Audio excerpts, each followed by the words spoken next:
I don't think the rich wanted Waka to say this. One day, a friend of mine was like, yo, man, I went to school for being a financial historian. I'm like, what is that? I'm like, bro, I don't know what that is. What is that? He's like, bro, we study rich people's spending habits. I was like, oh, snap. Blew your mind. What? I became that. I was like the dumbest person ever. I used to just spend money on everything. Man, please. Yeah. Please. I'm going to open up an insurance, put $2-3 million in my insurance, and borrow from that and put it back in. I never lose my money, ever. Now, after watching that clip, I'm sure some of you are a little bit confused and you're like, why is Waka Flocka Flame putting money into life insurance? How does that make sense? I'm about to break it down and show you what he's talking about. Now, Waka Flocka used to be like most of us and just put his millions of dollars or just his money into the bank, earning less than 1% interest.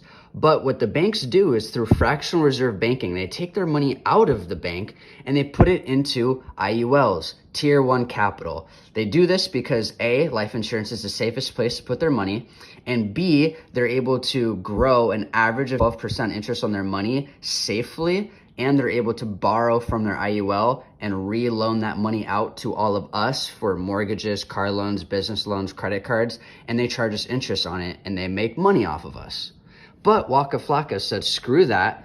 I'm cutting out the middleman because he studied the rich. And he said, I'm now going to put my money into my own life insurance so that I can start to accrue an average of 12% on my money. And now my money gets all these perks. It gets to grow tax-free because of tax code 72E.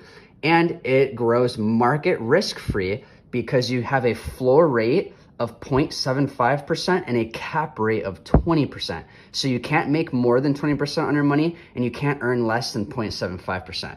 Also, at the end of the day, it's life insurance. So if he were to ever pass away, then this death benefit would get paid out to his beneficiaries. Also, it protects him from lawsuits. You can't touch money or go after money that's in life insurance.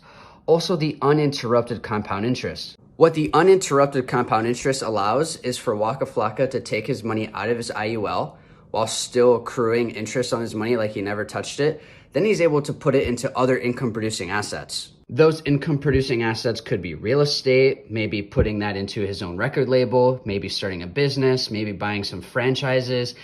Either way, he's just gonna make an ROI off of the money that he has into his IUL.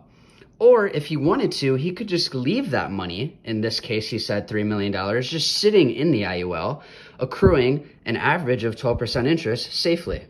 Like always guys, make sure to like, comment, and share.